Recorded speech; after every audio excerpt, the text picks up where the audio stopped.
Last week మళ్ళీ ఇద్దరు Indians వాళ్ళ ప్రాణాలు కోల్పోయారు గన్ వైలెన్స్ వల్ల యూఎస్లో. My heart felt condolences to them. Gun violence is a systemic problem ఈ కంట్రీలో. మీరు ఏం చేసినా దాన్ని అవాయిడ్ చేయలేరు. దాని చేంజెస్ రావాలి అంటే ఒక సిస్టంలో చేంజ్ రావాలి, గవర్నమెంట్ చేంజ్ తీసుకురావాలి, ఇక్కడ ఉన్న జనాలు లీడర్స్ చేంజ్ చేయాలి. మనం ఏం చేసినా అది అందరినీ వెంటాడుతూనే ఉంటుంది. అండ్ ఒక ఇండియన్సే కాదు, ఇక్కడ వాళ్ళు ఇంకా ఎక్కువ సఫర్ అవుతున్నారు దానివల్ల.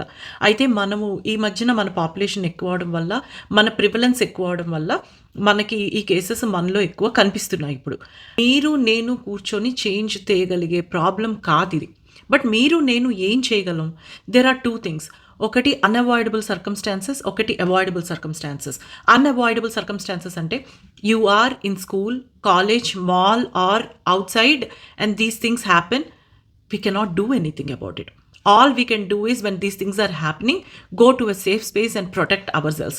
But it's very unfortunate that these happen even before we realize. ఇవి అన్అవాయిడబుల్ సర్కమ్స్టాన్సెస్. అవాయిడబుల్ ఏంటి అంటే మళ్ళీ మీరు డేంజర్ జోన్లో పెట్టుకోకపోవడం. ఇప్పుడు చాలామంది లేట్ నైట్ షిఫ్ట్స్ చేస్తారు. ఎందుకు మీరు అలా అంత కష్టపడతారు? అసలు మీకు అవసరమా అండి? చెప్పండి. మీరు అలా చెయ్యొచ్చా? మరి ఇంక నేను ఈ లేయర్స్ ఓపెన్ చేయడం మొదలెడితే ఇది ఎక్కడికో వెళ్తుంది. మీరే అర్థం చేసుకోవాలి, మిమ్మల్ని మీరే డేంజర్ జోన్లో పెట్టుకుంటున్నారు. You need to understand that మీరు $100 వస్తాయి అని మీరు వెళ్ళి అక్కడ ఉద్యోగం చేస్తారు, కానీ మీ ప్రాణాల కన్నా ఎక్కువ కాదు కదా. మీ ఫ్యామిలీస్ మీకోసం వెయిట్ చేస్తూ ఉంటాయి, వాళ్ళకి ఎన్నో ఆశలు ఉంటాయి మీ మీద. మిమ్మల్ని మీరు అలా డేంజర్ జోన్లో పెట్టుకుంటే మిమ్మల్ని ఎవరు కాపాడతారు?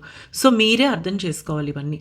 అలానే ఒకవేళ మీరు కనుక ఎంప్లాయర్స్ అయితే ఈ వీడియో చూస్తుంటే మీరు అలాంటి స్టూడెంట్స్ని హైర్ చేసుకుంటున్నప్పుడు వాళ్ళకి సేఫ్టీ మెషర్స్ కూడా చెప్పండి, సేఫ్టీ ఎన్వైర్న్మెంట్ ప్రొవైడ్ చేయండి. అది మీ బాధ్యతే. మీరు వాళ్ళకి హోటల్స్లో పనిస్తున్నప్పుడు లేదా గ్యాస్ స్టేషన్స్లో పనిస్తున్నప్పుడు మీరు ఇవన్నీ కూడా ఆలోచించాలి. ఆలోచించకుండా చేసే హూ ఈజ్ లయబుల్ చెప్పండి? పాప తల్లిదండ్రులకి ఎంత క్షోభ కదా. సో దయచేసి మీరు స్టూడెంట్స్ అయితే కనుక ఇటువంటి పనులు చేయకండి. అలానే మీరు ఎవరైనా సరే దయచేసి మీరు ఇక్కడ ఉంటుంటే కనుక ఇట్లా డేంజరస్గా ఉన్న జోన్స్లో, టైమ్స్లో, ప్లేసెస్లో పని చెయ్యకండి. మళ్ళీ కామెంట్స్లో రాస్తారు మేము ఇట్లా భయపడుతూ బతకాలని. భయపడుతూ బతకడం కాదు, విచక్షణతో బతకడం అంటే having some common sense and situational awareness.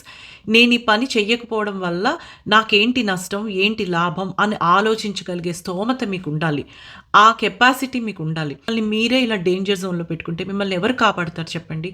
Me families మీకోసం వెయిట్ చేస్తూ ఉంటాయి. 2 సార్లు ఆలోచించండి. మీ ప్రాణం కన్నా ఏది ముఖ్యం కాదు. ప్లీజ్.